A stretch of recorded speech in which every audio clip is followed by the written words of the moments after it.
A 7-year-old walked into a biker bar holding 4 crumpled dollar bills.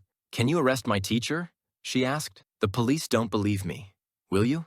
The bikers thought maybe she was in trouble for bad grades or something, until she told them what the teacher was doing every day, after class, when no one else was around. Then she showed them her diary. Dates, times, details, 43 entries over 6 months.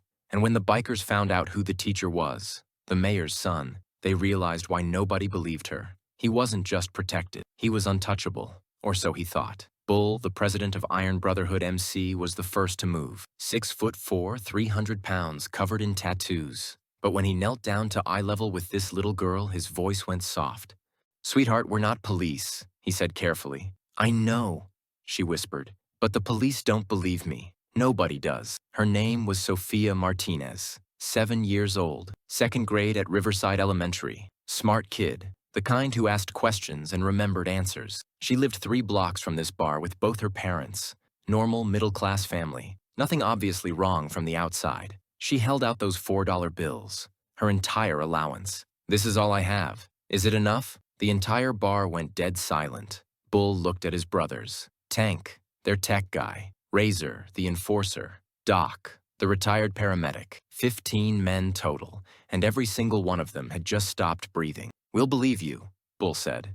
"Tell us everything." That's when she pulled out a pink diary from her backpack. Unicorn on the cover, the kind you'd find at any dollar store. "My mom gave this to me in September," Sophia explained. "She said if I write things down, grown-ups will remember better." Bull opened it carefully. His hands that had been in bar fights and held wrenches and gripped handlebars through rain and snow, those hands shook as he turned the first page.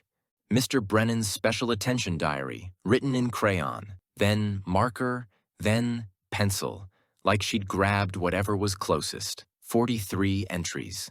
September through February, 6 months. Bull didn't read them aloud. He didn't need to. The dates were there. The times. Simple sentences in a child's handwriting. Nothing graphic. Just enough to know something was very, very wrong. The last entry broke him. "John 20. I told Mommy. She said I'm confused. I'm not confused." Bull closed the diary and looked at Sophia. "Who's Mr. Brennan?" "My teacher," she said. "He's really nice to everyone else. Nobody believes me." Tank pulled out his laptop. 30 seconds later, he had an answer. David Brennan, 28 years old, 3rd-year teacher at Riverside Elementary. Coaches girls soccer. A pause. Tank's face went dark. "He's the mayor's son." The room went dead silent again. But this time, it was different. This time, it was dangerous. "That's why nobody's listening," Razor said quietly. Bull stood up slowly, looked at his brothers, made a decision. Not anymore. Here's what they learned over the next 24 hours. Sophia had told her mother first. Back in January, her mom, who loved her daughter, who wasn't a bad person, simply couldn't believe it. Mr. Brennan was wonderful. Teacher of the Year last year. Everyone loved him. Surely Sophia had misunderstood something. Maybe he'd been trying to comfort her and she'd gotten confused. Sophia's dad went to Principal Hayes. The principal said it was a very serious accusation and that Mr. Brennan is highly respected. Maybe Sophia was seeking attention? Kids do that sometimes. No investigation, just dismissal. Sophia's dad finally went to the police. The detective listened politely, but the message was clear. It's he said, she said. She's 7. No physical evidence. We can't investigate based on a child's diary. Case closed before it even started. Then Principal Hayes made a phone call to the mayor, whose son was being accused. Mayor Thomas Brennan called Sophia's father at work the next day. The conversation was polite, professional, with just enough edge to make the message crystal clear. Be careful about spreading false accusations. Defamation is a serious matter. A threat, polite, but unmistakable. So Sophia's parents dropped it. What else could they do? They were just regular people. The mayor had power. His son was the golden boy of Riverside. Who would believe them? That's when Sophia took her $4 and walked 3 blocks to find someone who would. Bull and his brothers had a problem, though. They weren't cops. They couldn't arrest anyone. They couldn't investigate officially. But what they could do was make noise. Tank, who'd done 2 tours in Iraq and could hack through a firewall faster than most people could type a password, had an idea. We make this so public they can't ignore it. That night, at 10 p.m., Tank created a Facebook group, Believe Riverside Children. He posted Sophia's story, name changed to protect her, diary excerpts, carefully selected, Nothing graphic, just enough to show a pattern, a timeline, evidence nobody wanted to see. The post ended with one question. Did this happen to your child too? By midnight, 200 shares. By morning, Tank had 12 messages. This happened to my Emma too. He did the same to Lily. We thought she was lying. My daughter told us. We didn't believe her. Oh God, we didn't believe her. 12 families, 12 girls, ages 6 through 9. All had David Brennan as a teacher or soccer coach. All had told their parents. All had been dismissed.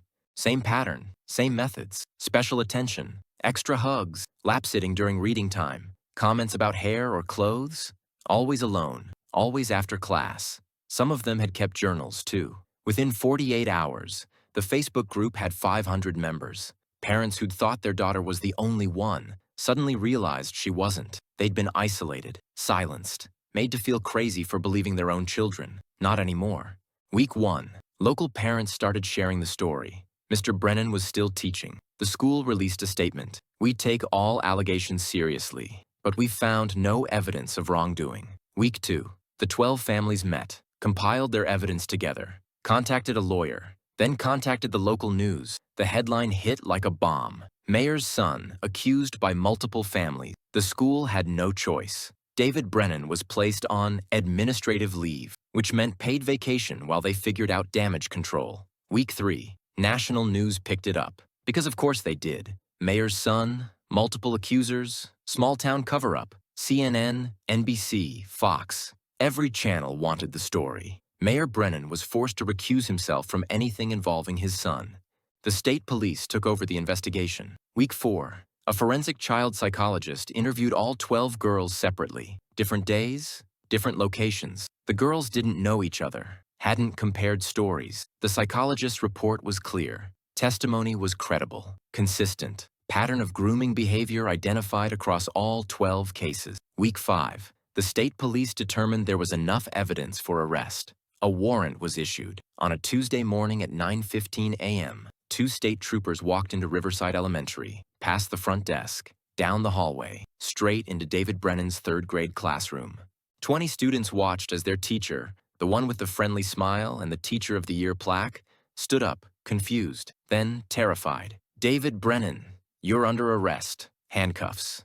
In front of his students, in front of the other teachers, in front of parents who'd come for early pickup. They walked him out of the school, past Principal Hayes' office, past the cafeteria, out the front doors where news cameras were already waiting. The golden boy of Riverside, doing a perp walk in handcuffs.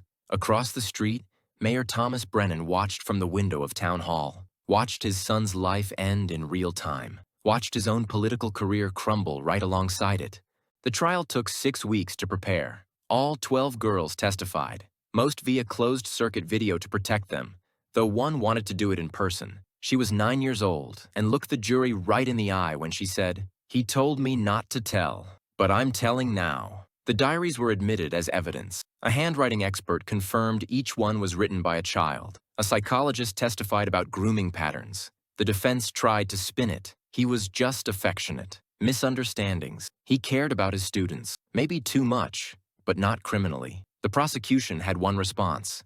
12 girls, 12 families. Same pattern, same methods, same lies when caught. The jury deliberated for 2 days. Verdict: guilty on 24 counts, 2 per victim. Sentence: 45 years. No parole. In prison, inmates have a hierarchy, and guys who hurt kids, they're at the very bottom. David Brennan's life behind bars wasn't going well. That's all I'll say about that.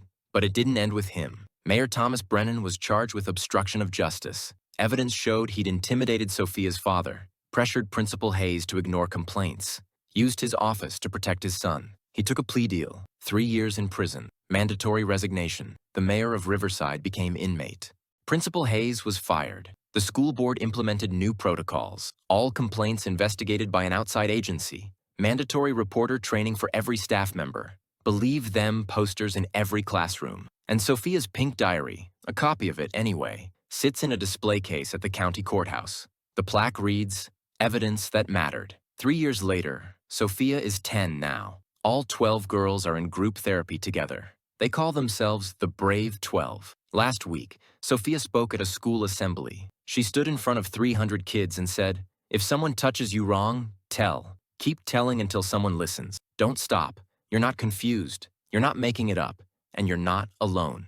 At the Iron Brotherhood Clubhouse, those 4 crumpled dollar bills are framed on the wall. The plaque underneath says, "This bought a voice for 12 girls who had none." Bull keeps that frame polished. Some of the guys joke about it, but he doesn't care. Every time he looks at it, he remembers that little girl with the pink diary and the courage to keep trying when everyone else had given up on her. She wasn't confused. She wasn't lying. She was right. And now everyone knows.